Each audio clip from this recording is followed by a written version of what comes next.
Hello students, आपके बीच doctor N के Sharma NKS learning campus में आप सभी का हार्दिक स्वागत है। जैसा कि आप लोग देख रहे हैं, इलाहाबाद में महाकुंभ के आयोजन की वजह से कुछ क्लासें बाधित हो रही हैं, जैसे टाइमली टीचर ना आ पाने की वजह से, लेकिन फिर भी हम लोग उसको कवर करते हुए आगे सारी टाइमली क्लासें होंगी। और आज हम लोग चर्चा करेंगे गांधी का जो पढ़ाया था मैंने भाग फर्स्ट, आज उसका सेकंड भाग है। वास्तव में ये फर्स्ट और सेकंड भाग अगर आपने पढ़ लिया, फिर गांधी से कभी भी क्वेश्चन गलत नहीं होगा। और आपने देखा होगा कि गांधी से ऐसा कोई भी परीक्षा नहीं है जिसमें ना प्रश्न आता हो। तो इस वजह से आप लोग जो कंपटीटर हैं उन लोगों को मैंने पहले बताया कि गांधी है, सुभाष है, जवाहरलाल नेहरू हैं, महान पुरुष तिलक हैं, जैसे कि कुछ महान पुरुष हैं, उनके विषय में हम अलग से पढ़ा रहे हैं। इस वजह से चर्चित व्यक्ति हैं और इनसे अक्सर क्वेश्चन पूछे जाते हैं।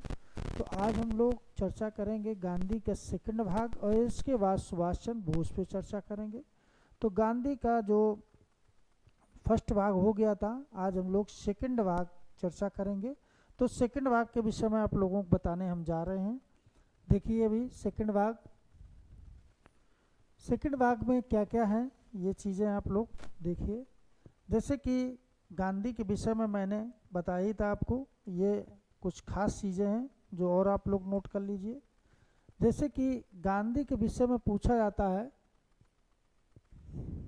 कि इनके पिता का नाम भी कभी कभी पूछ दिया जाता है कि गांधी जी के पिता का नाम क्या है, तो करमचंद था और माता का नाम पुतलीबाई था। ठीक है, तो दोनों लोगों को याद रखना। अब देखो यहाँ पर मोहनदास ने करमचंद अपने पिता का नाम आगे बाद में जोड़ा गांधी। ठीक है, तो मोहनदास करमचंद गांधी पूरा नाम था। 2 अक्टूबर 1869 को इनका जन्म हुआ था। ये जन्म कहाँ, पोरबंदर में हुआ था, ये गुजरात में। ठीक है, और 30 जनवरी 1948 को गांधी जी को नाथूराम गोडसे ने मारा था, है ना। ये भी प्रार्थना याचना करने जा रहे थे। दूसरी चीज, इनकी पत्नी का नाम क्या था, कस्तूरबा गांधी था, जो कि 1883 में इनका विवाह हुआ था। देखो विवाह इनका कब हुआ, 1883 में विवाह हो गया था। ठीक, इसके बाद ये ब्रिटेन, अब देखो इनके पुत्र कितने थे ये भी जान लो। 4 पुत्र थे, हरिलाल, मणिलाल, देवदास, रामदास। देवदास से इनका यानी कि ब्रिटेन जाने की मतलब इसने जिज्ञासा की थी उच्च शिक्षा के लिए, इस वजह से थोड़ा मतभेद भी हुआ था। और गांधी जी ने कहा था कि पहले आप यहीं शिक्षा पूर्ण करिए, इसके बाद वहाँ जाइए, तो इस वजह से थोड़ा विवाद हुआ था। गांधी जी ब्रिटेन कब गए थे, 1888 में गांधी जी ब्रिटेन गए थे।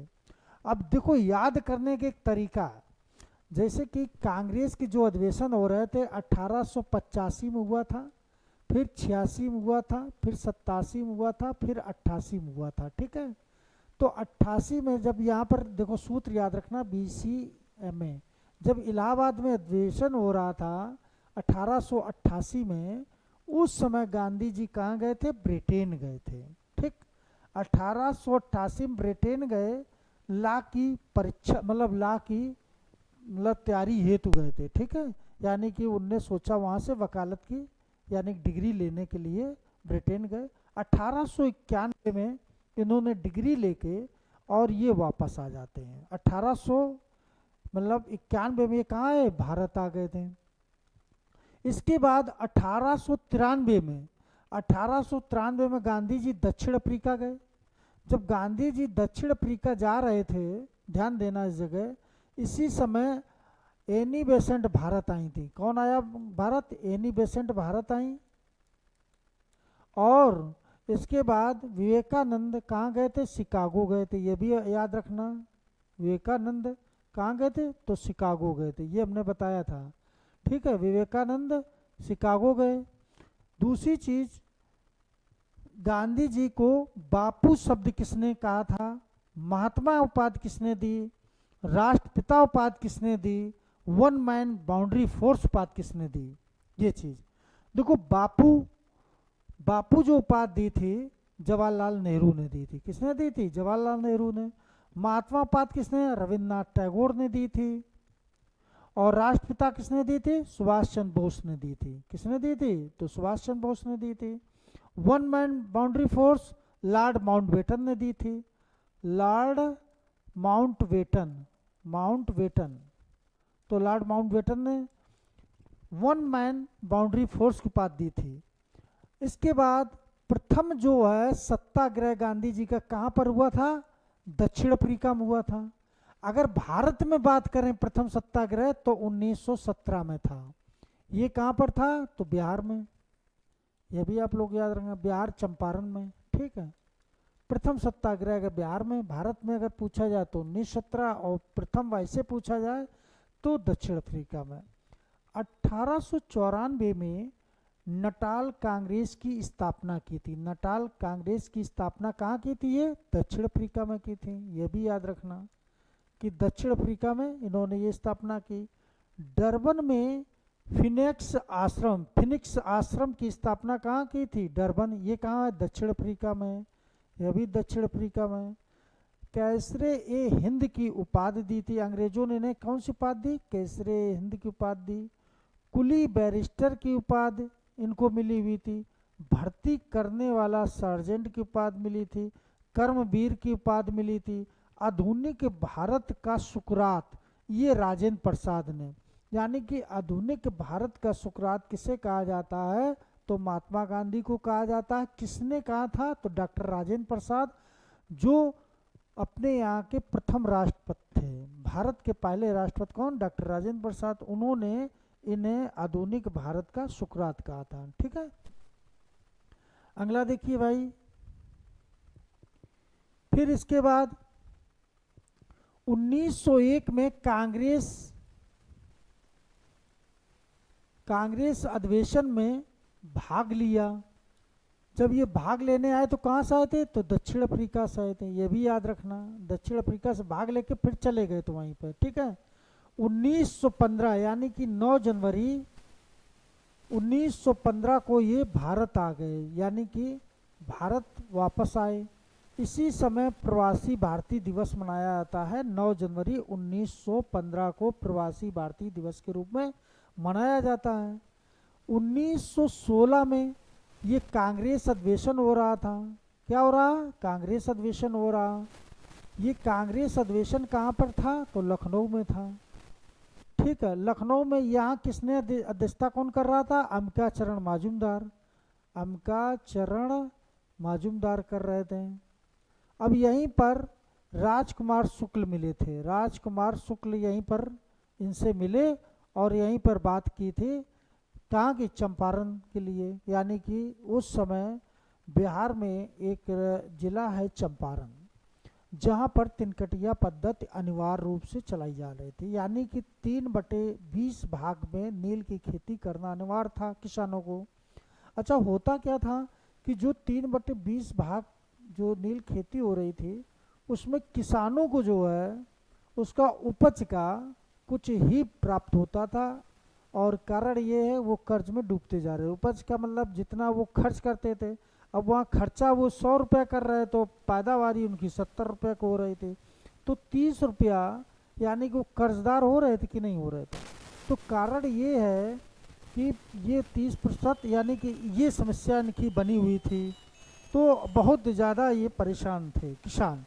इसी वजह से यहाँ पर याद रखना कि गांधी जी से राजकुमार शुक्ल ने ये आग्रह किया था कि वहाँ के किसानों की दयनीय स्थिति बहुत खराब हो रही है और किसान आत्महत्या करने मजबूर हो गए। अंग्रेज को क्या होता था कि इसका ये कई गुना लाभ कमा रहे थे। ये 4-5 गुना लाभ कमा रहे थे। कारण ये कच्चा माल नील ले जाके अपने यहाँ तैयार करके और भारत में ही भेज रहे थे, उससे ये कई गुना लाभ कमा रहे थे। तो इस तरीके से किसान तो गरीब हो रहा था और जो साहूकार अग्रिम वो वेतन मतलब कर्ज देते थे, उसका कई गुना कर्ज वो ब्याज लेते थे। अब किसानों की स्थिति बहुत खराब हो गई थी। ठीक है, तो ये चीज़ याद रखना। इसके बाद रोलैक्ट एक्ट बना था। रोलेट एक्ट बिना वकील, बिना अपील, बिना दलील को किसी को भी अंग्रेज चाहते तो जेल में डाल देते थे। तो इस समय रोलेट एक्ट ये बड़ा खतरनाक एक्ट था, इसे काला कानून के नाम से जाना जाता था, ठीक है। और इसके बाद जलियांवाला बाग हत्याकांड हुआ। यानी जलियांवाला बाग हत्याकांड कब हुआ था? तो 13 अप्रैल को हुआ था। 13 अप्रैल 1919 को क्या हुआ? तो जलियांवाला बाग हत्याकांड हुआ। तो जलियांवाला बाग हत्याकांड हुआ तो जनरल ओ डायर ने जनरल डायर को आदेश दिया गोली चलाने का। तो ऊधम सिंह ने 1940 में जाकर जनरल ओ डायर को मारा था। जनरल डायर को नहीं, जिसने गोली चलाई उसे नहीं मारा था, जिसने आदेश दिया उसे कहाँ मारा था? ब्रिटेन में जाकर मारा था।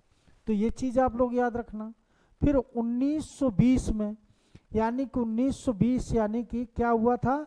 यहाँ पर असहयोग आंदोलन चालू किया। असहयोग आंदोलन कब चालू किया है? तो ये याद रखना कि 1920 में असहयोग आंदोलन चालू किया। 5 फरवरी 1922 को मतलब 5 फरवरी 1922 को क्या हुआ? चोरी चोरा कांड हो गया था।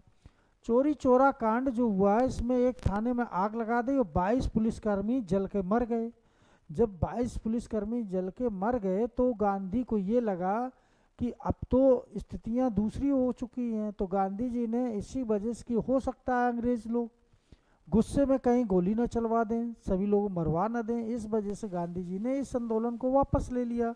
वापस कब लिया? तब 12 फरवरी की, ये याद रखना, 12 फरवरी 1922 को ले लिया। अब जब 12 फरवरी 1922 को ले लिया तो इसी समय यानी कि स्वराज पार्टी का गठन हुआ था। स्वराज पार्टी, तो स्वराज पार्टी का गठन 1923 में हुआ। अब ये कहाँ पर हुआ था? तो कानपुर में हुआ। अब इसमें कौन कौन थे? CR दास थे और मोतीलाल नेहरू। तो मोतीलाल नेहरू, सुभाष चंद्र बोस भी थे। तो कारण ये है, जब ये CR दास ने इसका यानी कि स्वराज पार्टी का गठन किया तो ये भी ये जो थे CR दास ये इसके अध्यक्ष बन गए और वो मोतीलाल नेहरू सचिव बन गए। हाँ, एक चीज़ और याद रखना कि इसी समय जो CR दास को अपना राजनीतिक गुरु किसने माना था? सुभाष चंद्र बोस ने। सुभाष चंद्र बोस के राजनीतिक गुरु कौन थे? तो CR दास, है ना। और महात्मा गांधी के गोपाल कृष्ण गोखले थे राजनीतिक गुरु, ठीक है। और गोखले के राजनीतिक गुरु कौन थे? तो रानाडे थे।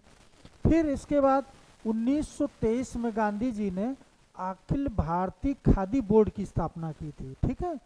अब ये खादी बोर्ड की स्थापना की 1924 में गांधी जी को कांग्रेस अधिवेशन, यानी गांधी जी सबसे पहले कांग्रेस अधिवेशन के मात्र एक बार अध्यक्ष बने थे 1924 में। अब ये कहाँ हो रहा था? बेलगांव। तो ये बेलगांव है कहाँ? तो ये कर्नाटक में। कहाँ है? तो कर्नाटक में। इसके बाद 23 सितंबर 1925 को अखिल भारतीय चरखा संघ की स्थापना की। यानी गांधी जी ने 1925 में अखिल भारतीय चरखा संघ की स्थापना कर दी, ठीक है। तो ये भी याद रखना। फिर इसके बाद 1917 वाली कुछ घटना याद रखना कि 1917 में गांधी जी ने चंपारण आंदोलन चालू किया था। कौन सा आंदोलन? चंपारण आंदोलन। ये प्रथम आंदोलन गांधी के भारत में था। 1918 में यहाँ पर क्या था? किसानों का था। ये भी देखो किसानों का, ये भी किसान, यहाँ किसान जो थे यानी नील की खेती जो 3/20 में करी जा रही थी उसके विरुद्ध में था। और यहाँ पर जो किसानों को ऋण लगाया जा रहा था इसके वजह से, ठीक है। तो ये कारण ये है, नो टैक्स नो पे। तो ये गांधी जी का नारा था, क्योंकि उत्पादन कुछ हुआ नहीं और जबरदस्ती ये लोग क्या कर रहे थे? टैक्स ले रहे थे। तो इस वजह से यहाँ पर भी 1918 में मजदूरों का आंदोलन था। मजदूरों का आंदोलन 1918 में। अब ये कहाँ? अहमदाबाद में हुआ था, ठीक है। अहमदाबाद में ये आंदोलन 1918 में। तो ये मजदूरों का पहला आंदोलन था जहां गांधी जी ने आमरण अनशन किया था, ठीक है। 1920 में, अब देखो 1920 में गांधी जी ने यहाँ पर जो हमने बताया था कि असहयोग आंदोलन चालू किया था, ये भी याद रखना, बहुत पूछा जाता है। 1930 और 1931 1930 में गांधी जी, यानी कि याद रखना कि गांधी जी ने कहा था कि सभी लोग एकजुट होकर, सभी लोग साथ रहें, तभी हम लोग यहाँ पर कुछ सफलता प्राप्त कर सकते हैं। और इसी वजह से गांधी जी ने 1931 में, यानी कि किससे, गांधी इरविन समझौता हुआ था। इरविन समझौता, यानी गांधी इरविन समझौता कब हुआ था? 5 मार्च 1931 को। तो 5 मार्च 1931 गांधी इरविन समझौता हुआ था, ठीक है। फिर इसके बाद गांधी और सुभाष चंद्र बोस, गांधी और अंबेडकर के बीच, है ना, एक समझौता होता है ना। तो ये चीज़ याद रखना, वही सीट को, आरक्षण को लेके। फिर इसके बाद 1942 में भारत छोड़ो आंदोलन, यानी कि भारत छोड़ो आंदोलन गांधी जी ने 8 अगस्त 1942 को नारा दिया था, ठीक है। 8 अगस्त 1942 को भारत छोड़ो आंदोलन। इसी समय गांधी जी ने ये कहा था डू एंड डाई, यानी गांधी जी के पास, गांधी जी ने ये कहा कि आज भारतीयों के पास सारे संसाधन हैं जो कि अंग्रेजों से अब लड़ सकते हैं, अंग्रेजों के यहाँ से भगा सकते हैं। तो गांधी जी ने ये कहा था कि कभी भी, जब तक शांत रहो, जब तक संसाधन नहीं है। आज हमारे पास सारे संसाधन हैं, हम इनसे लड़ सकते हैं, भगा सकते हैं इनको यहाँ से। तब गांधी जी ने कहा आज वो समय आ चुका है कि डू एंड डाई, अब करो मरो, यानी कि अब या तो अंग्रेज यहाँ रहेंगे या तो हम लोग रहेंगे। तो इस वजह से गांधी के ये नारा से प्रभावित होकर, यानी सुभाष चंद्र बोस ने इन्हें राष्ट्रपिता के नाम से संबोधन किया था, ठीक है। इसके बाद ये भी देखो, एक क्वेश्चन पूछा गया, टाल स्टाम्प फॉर्म की स्थापना जो गांधी ने कहाँ की थी? 1902 में जॉन्सबर्ग, दक्षिण अफ्रीका में की थी। फिनिक्स आश्रम की स्थापना 1904 में डरबन, यह भी दक्षिण अफ्रीका में। देखो दक्षिण अफ्रीका में गांधी जी को, यानी कि लोग महान पुरुष, यानी कि पूजते थे, देवता के रूप में पूजते थे, क्योंकि अब्दुल्ला का केस लड़ने के लिए गांधी जी 1893 में गए थे। क्योंकि वहाँ भारतीयों को उद्योग धंधे बंद हो रहे, तो गांधी जी ने वहाँ जब वकालत की तो पुनः भारतीयों को उद्योग धंधे चालू हो गए थे। साबरमती आश्रम की स्थापना 1915 में गांधी ने अहमदाबाद में की थी। सत्याग्रह आश्रम अहमदाबाद में की। सेना ग्राम आश्रम वर्धा, यानी ये कहाँ, महाराष्ट्र में की थी। गोपाल कृष्ण के राजनीतिक गुरु थे। गांधी के राजनीतिक गुरु की बात करें तो गोपाल कृष्ण गोखले थे। तो गांधी से आपने देखा होगा कि गांधी से बहुत प्रश्न बनते हैं, तो गांधी को आप लोग अच्छे से पढ़िए। और गांधी जी को, गांधी ने एक जगह याद रखना कि 1938 में, यानी कि 1938 और 1939, यानी कि 1939 में जब सुभाष चंद्र के विरुद्ध गांधी जी खुद चुनाव नहीं लड़े थे, पट्टाभ सीतारमैया को खड़ा कर दिया और ये कहा था कि इनकी यार मेरी यार होगी, और सुभाष चंद्र बोस ने हरा दिया था पट्टाभ सीतारमैया। लेकिन गांधी जी का सम्मान करते हुए उन्होंने त्यागपत्र देकर फॉरवर्ड ब्लॉक की स्थापना की थी। अभी हम सुभाष चंद्र बोस के विषय में चर्चा करेंगे, अभी अगला टॉपिक, ठीक है। मिलते हैं हम लोग, अगली क्लास जो है सुभाष चंद्र बोस के विषय में बताएंगे। गांधी के ये सेकंड पार्ट था, फर्स्ट पार्ट हमने पहले बता दिया था। आज गांधी का ये पूरा कंप्लीट हो गया है। आप लोग खुद देखेंगे कि विगत वर्ष में चाहे जहाँ से प्रश्न पूछा जाए यहाँ से आपको मिलेगा। और गांधी पर अक्सर देखा होगा पीसीएस में, आईएएस में, मेंस में भी प्रश्न आता है ना। तो गांधी पर निबंध भी पूछा जाता है। तो गांधी के विषय में आप लोग अच्छे से चर्चा करते हुए आज हम लोग गांधी का टॉपिक समाप्त करते हैं, और अब हम लोग सुभाष चंद्र बोस के विषय में चर्चा करेंगे।